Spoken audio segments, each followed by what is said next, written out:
Halo, ketemu lagi dengan saya Elme dan kali ini aku akan bahas review saham Astra International. Kenapa aku bahas saham ini? Karena banyak banget yang nanyain Astra International ini kenapa turun terus bakalan jadi kayak Unilever nggak sih? Fundamentalnya gimana, teknikalnya gimana? Yuk langsung aja kita review. Nah, berarti ini sama SII itu udah jatuh dari level tertingginya di 4 Januari sampai 30 Januari, terendahnya dalam sebulan, itu jatuh sekitaran 14,64%.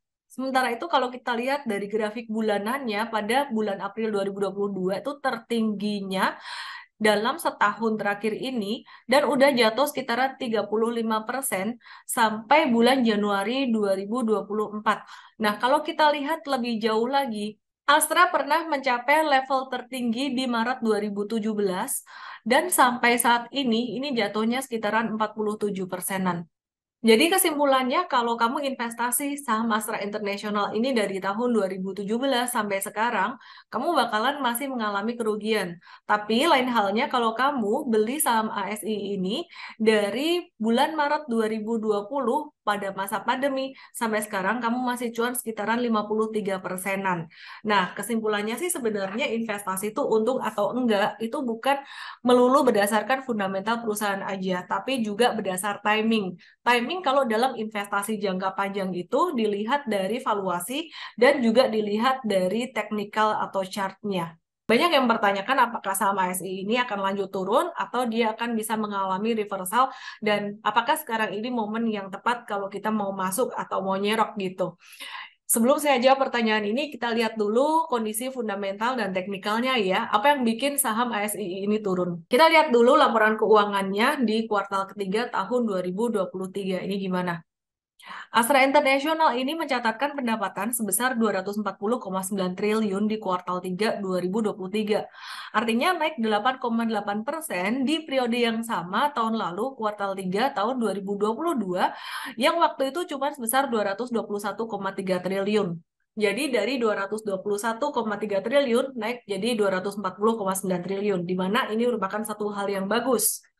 Laba bersih Astra International per kuartal 3 2023 atau per September 2023 ini juga naik 10,11% dari 23,33 triliun jadi 25,69 triliun dibandingkan dengan periode yang sama atau September tahun 2022. Nah, kalau kita lihat di laporan keuangannya nih ya, beban pokok pendapatan Astra itu naik 10,14% pada kuartal 3 2023 dari 170,07 triliun jadi 187,3 triliun. Jadi kalau kita lihat Astra ini pendapatannya naik, beban pokok pendapatannya naik atau biayanya dia tuh naik, tapi laba bersihnya juga masih naik. Demikian pula dengan laba kotornya. Jadi laba kotornya dia tuh naik dari 51,2 triliun jadi 53,5 triliun pada kuartal 3 2023. Nah, tahu nggak sih kamu bahwa Astra International ini tuh bukan cuman perusahaan otomotif, karena banyak orang taunya tuh dia tuh perusahaan otomotif aja. Padahal sebenarnya banyak sumber pendapatan Astra International ini karena dia merupakan perusahaan konglomerasi. Nah, kalau kita perhatikan, yang sekarang lagi menyumbang pendapatan terbesar itu adalah dari sektor otomotifnya, sekitaran 35%, dan dari sektor alat berat, pertambangan batu bara, atau dari United Tractor itu sekitaran 35%. Jadi cukup besar meskipun agak-agak turun dibandingkan dengan tahun lalu karena normalisasi harga batu bara. Nah, kemudian yang mungkin kalian belum tahu juga dari sektor finance-nya Astra International ini, dia juga menyumbang pendapatan yang cukup besar sekitaran 23%. Kemudian disusul dengan sektor lainnya tuh ada dari infrastruktur dan logistik, teknologi dan informasi, properti, dan juga agribisnis. Nah, kalau kita perhatiin nih, di tahun 2022, pendapatan Astra International itu disumbang 35-40% tuh dari segmen alat berat, pertambangan, konstruksi, dan energi, yaitu dari United Tractors, anak usahanya. Tapi kali ini dari United Tractor ini malah turun 6,63% di 2023. Kenapa? Karena normalisasi harga batu bara dan juga permintaan alat berat yang agak-agak menurun karena perlambatan perekonomian di China, di mana China ini impor alat berat dan juga batu bara sangat banyak dari Indonesia. Tapi di sisi yang lain, dari segmen otomotifnya, itu justru meningkat 13,03% dari 87,73 triliun jadi 99,16 triliun. Terus, mungkin yang tidak banyak orang tahu, pendapatan ASII dari segmen jasa keuangan itu naik 12,95% dari 19,46 triliun jadi 21,98 triliun.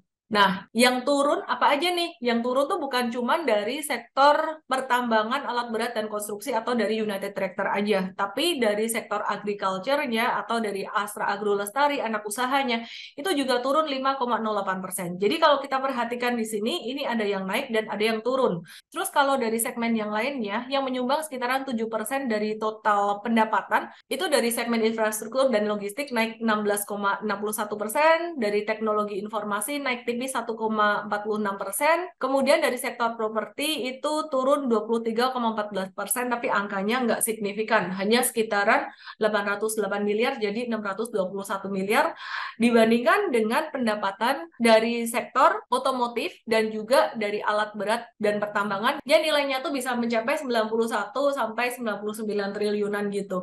Jadi properti tergolong kecil. Maka dari itu yang perlu kita perhatikan dari 3 segmen ini. Segmen pertama adalah alat berat pertambangan konstruksi dan energi, yaitu UNTR. Kemudian yang kedua dari segmen otomotif, dan yang ketiga dari segmen finance. Nah, gimana sih sebenarnya tantangan Astra International dari 3 segmen ini? Kalau kita perhatikan dari segmen industri otomotif dulu gimana nih? Otomotif ini sempat kemarin ada tantangan dengan adanya isu uji keselamatan dari Daihatsu. Di mana ketika terjadi berita itu, harga saham Astra International tuh nggak terlalu turun signifikan. Kemudian setelah itu ada sentimen lain lagi di mana BYD atau Electric Vehicle China itu masuk ke Indonesia, dan kabarnya mereka berinvestasi secara masif, termasuk investasi untuk ekosistemnya juga. Jadi bukan cuma electric vehicle. Oke, terus kemudian dari segmen alat berat pertambangan dan konstruksi atau UNTR yang menyumbang sekitaran 35% pendapatan. Tantangannya apa nih buat segmen ini? Tantangannya yang pertama pastinya normalisasi harga batu bara di tahun 2023 ini, setelah 2022 rally tinggi. Nah, tahun 2024 gimana? Tahun 2024 kita melihat bahwa suku bunga Amerika itu mulai ditahan dan bahkan ada potensi turun di bulan Juni nanti, sehingga perekonomian di Amerika juga akan membaik. Dan kita perhatikan di China, meskipun perekonomiannya masih ada tantangan, China akan memberikan stimulus yang lumayan gede, stimulus gaban buat masyarakatnya. Jika stimulus itu cair, maka akan bisa mempercepat laju perekonomian China, yang membuat perekonomian China bergerak dengan lebih cepat, dan pastinya impor dari Indonesia, termasuk impor alat berat, kontraktor, dan juga batu bara juga diharapkan akan meningkat signifikan. Dari sektor finance-nya sendiri, meskipun di Indonesia saat ini kondisinya sedang mengalami banyak tantangan, tapi perekonomian tuh masih bertumbuh. Nah, jadi sektor finance ini sangat lekat sekali dengan sektor otomotif, karena sektor finance atau pembiayaan ini banyak sekali dipakai oleh masyarakat Indonesia untuk mereka tuh beli kendaraan dengan cara berhutang atau kredit. Maka dari itu, jika sektor otomotifnya bertumbuh, sektor finance-nya pasti juga akan kedampak positif. Singkat cerita sih, aku melihat bahwa tantangan yang terjadi buat Astra International ini sifatnya sangat temporer sekali atau jangka pendek. Dan kalau kita perhatikan sekarang dengan valuasi yang sangat murah seperti ini menjadi satu kesempatan buat kita buat bisa masuk untuk investasi jangka panjang. Meskipun sebenarnya kalau buat jangka pendek untuk tradernya harus tetap wait and see dulu, jangan nangkep pisau jatuh. Tapi kita melihat justru kesempatan ini bisa untuk buat investasi jangka panjang. Kenapa? Karena saya melihat meskipun Astra International saat ini mungkin mereka lagi agak-agak terdisrupsi oleh electric vehicle, tapi saya percaya ke depan juga mereka tidak akan berdiam diri. Jika memang electric vehicle masuk ke Indonesia, pasti mereka juga akan melakukan pengembangan bisnis yang mengarah ke sana. Dan kalau kita perhatikan untuk electric vehicle sendiri, perjalanannya buat Indonesia itu masih sangat panjang. Nah, saya juga ada interview beberapa teman yang mereka juga jualan kendaraan. Mereka bilang kalau kendaraan bermotor, kalau mobil mungkin masih bisa di kota-kota besar, sepeda motor juga masih bisa di kota-kota besar. Tapi kalau di kota-kota kecil itu jarak dari kota ke desa itu mungkin lebih dari 60 kilo. Dan secara baterainya itu mencukupi untuk 60 kilo di situ. Dan dari teman saya yang juga di kota pun, dia mengatakan bahwa ngecas electric vehicle-nya ternyata tidak sepraktis yang ia bayangkan. Jadi mungkin ekosistemnya yang masih butuh waktu untuk pengembangan. Sehingga kalau untuk investasi rentang 1 sampai 5 tahun, Astra International ini dengan valuasi yang segini, ini masih sangat bisa dipertimbangkan. Yuk kita lihat chart harga sahamnya gimana. Nah, ini tadi sebelah kanan monthly chart, sebelah kiri itu daily chart.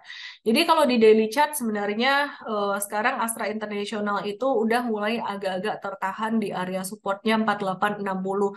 Di mana 4860 ini merupakan satu support yang sangat kuat sekali diambil dari Agustus 2021. Ya, jadi sebenarnya ketahan di area itu ini akan membuat Astra International akan bergerak sideways dulu. Analisis ini aku buat tanggal 31 Januari 2024 dengan harga closing 31 Januari 2024 sehingga ya kalau kalian nonton video ini setelah Januari berarti Anda akan lihat sebenarnya ASI ini dia akan bergerak stagnan atau sideways antara 4870 sampai 5200.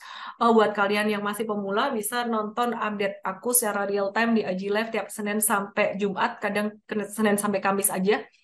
Jam 8 malam. Ya pokoknya follow Instagram aku @ellenmay_official, nonton IG live aku di situ. Nah, sedangkan kalau buat kalian yang investasi jangka panjang, kita ngelihatnya untuk Astra International ini udah cukup murah secara valuasi dan kita masih bisa nunggu dikit dapat harga mungkin lebih murah sekitaran 4470 sampai 5 ribuan untuk investasi. Mungkin sekarang udah mulai bisa nyicil dikit-dikit gitu.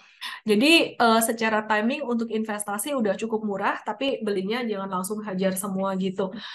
By the way, disclaimer untuk teman-teman yang masih pemula dalam berinvestasi saham, sangat penting sekali yang namanya manajemen resiko dan juga sangat penting sekali portfolio design. Itu saya ajarkan di Mvest dan Mvestart. Langsung aja yuk cus belajar di Mvestart. Informasinya ada di sini, scan barcode Anda. Dan jadwalnya langsung aja lihat di landing page-nya ya. Semoga bisa bermanfaat. Saya Ellen May, salam profit.